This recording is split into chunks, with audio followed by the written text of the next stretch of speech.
നമസ്കാരം, ഒലിവ് മസാലയിലേക്ക് എല്ലാവർക്കും സ്വാഗതം. ഇന്നത്തെ നമ്മുടെ മറുനാടൻ രുചിയാണ് ഒരു ഹൈദരാബാദി ദം ബിരിയാണി. ഈ ബിരിയാണിയെ വ്യത്യസ്തമാകുന്നതിൻ്റെ പ്രത്യേകതരം മസാലക്കൂട്ടിൻ്റെ ഫ്ലേവർ, ആരോമാറ്റിക് ബാസ്മതി റൈസിൻ്റെ ആരോമ, കൂടാതെ കുഴയാത്തതും മുറിഞ്ഞു പോകാത്തതും എങ്കിൽ പോലും നല്ല മോയിസ്റ്റി, അതായത് ഈർപ്പമുള്ള ചോറ്.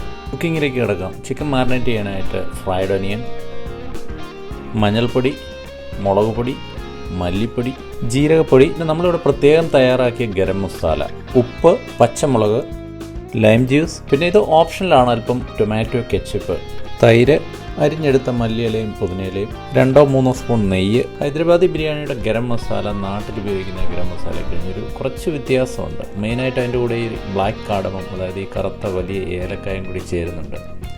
ആ ഒരു മസാലയിൽ വേണ്ട ഇൻഗ്രീഡിയൻസിൻ്റെ ലിസ്റ്റാണ് ഇവിടെ കൊടുത്തിരിക്കുന്നത്. ഇനി ഇത് ചെറുതായിട്ടൊന്ന് മിക്സ് ചെയ്തതിന് ശേഷം നമുക്ക് കുറച്ച് ജിഞ്ചർ ഗാർലിക് പേസ്റ്റ് കൂടി ഇതിൻ്റെ കൂടെ ചേർക്കാം. ചിക്കൻ മിക്സ് ചെയ്തതിന് ശേഷം നമുക്കിത് മിനിമം 1 മണിക്കൂറൊന്ന് മാരിനേറ്റ് ചെയ്ത് വെക്കാം. നമുക്കിത് ഫ്രിഡ്ജ് വെച്ച് ഓവർനൈറ്റ് മാരിനേറ്റ് ചെയ്ത് കഴിഞ്ഞാലും അത്രയും നല്ലതാണ്.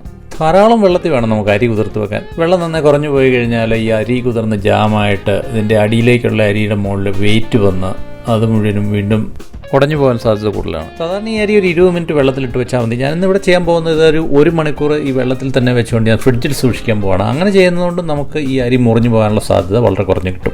നമുക്ക് വെള്ളം തിളപ്പിക്കുക. 1/2 കിലോ അരിക്ക് ഏകദേശം 5 ലിറ്റർ വെള്ളമാണ് വേണ്ടത്. ഈ ഒരു ഇൻഗ്രീഡിയൻറ്റ് സ്റ്റോൺ ഫ്ലവർ അഥവാ ധാgar ഫൂൽ എന്ന് പറയുന്നത് ഓപ്ഷനിലാണ്. അരി തിളപ്പിക്കുന്ന വെള്ളത്തിൽ നമുക്ക് ചേർക്കാവുന്നതാണ്. നമ്മുടെ ഈ അരിയുടെ ആരോമ ഒന്നുകൂടി കൂട്ടാനായിട്ട് ഇത് നല്ലതാണ്. ഇത് ഏകദേശം 200 രൂപയുടെ ഒരു പാക്കറ്റാണ്. 2 വർഷത്തോളം നമുക്ക് ഉപയോഗിക്കാം.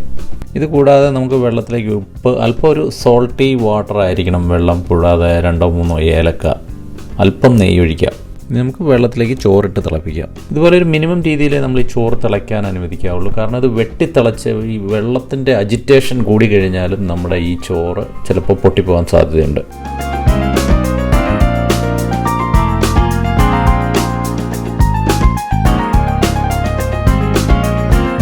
ഇപ്പോൾ ചോറ് ഏകദേശം ഒരു 75% വെന്തിട്ടുണ്ട്. നമുക്കിനി മുകളിലുള്ള ഏലക്കായും ഈ ഇലയൊക്കെ എടുത്ത് മാറ്റാം. അതിനുശേഷം ഈ ചോറ് നമ്മൾ മാരിനേറ്റ് ചെയ്ത് വെച്ചിരിക്കുന്ന ചിക്കനിലേക്ക് സ്പ്രെഡ് ചെയ്ത് നമുക്ക് കുറേശ്ശെയായിട്ട് ഇടാം. ഈ ചോറ് കോരിയിടുമ്പോൾ ഇതിൻ്റെ കൂടെ വരുന്ന കുറച്ച് വെള്ളം കൂടി ഈ ചിക്കനിലേക്ക് വീഴാൻ നമ്മൾ അനുവദിക്കണം. കാരണം അത് ഈ ബിരിയാണിയുടെ മോയ്സ്ചർ ബാലൻസിന് വളരെ പ്രധാനപ്പെട്ട ഒരു കാര്യമാണ്.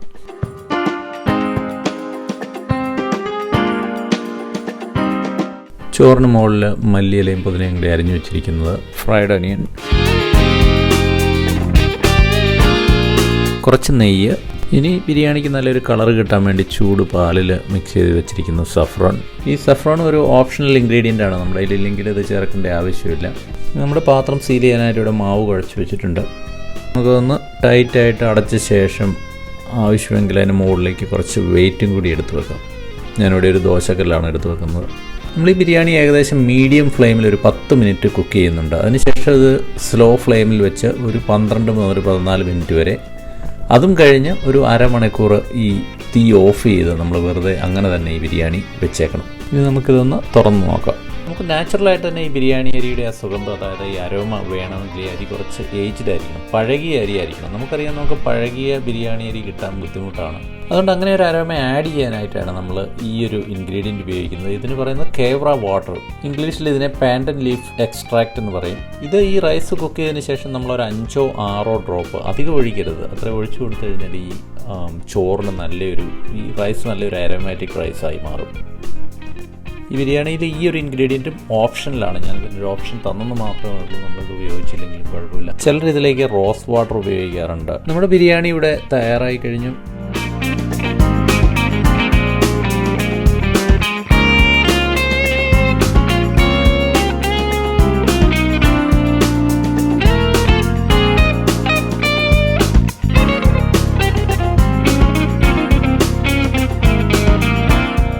ഇനി നമുക്കൊരു പീസ് ചിക്കൻ ഒന്ന് ചെക്ക് ചെയ്യാം.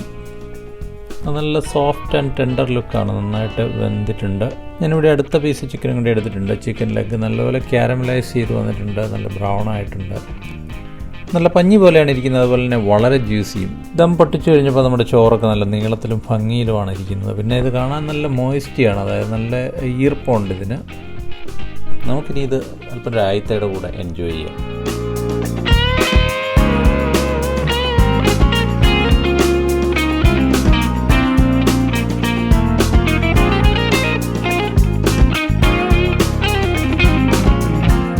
ഒലിവ് മസാലയുടെ മറ്റൊരു മറുനാടൻ രുചിയുമായി നമുക്ക് വീണ്ടും കാണുന്നവരെ എല്ലാവർക്കും നന്ദി.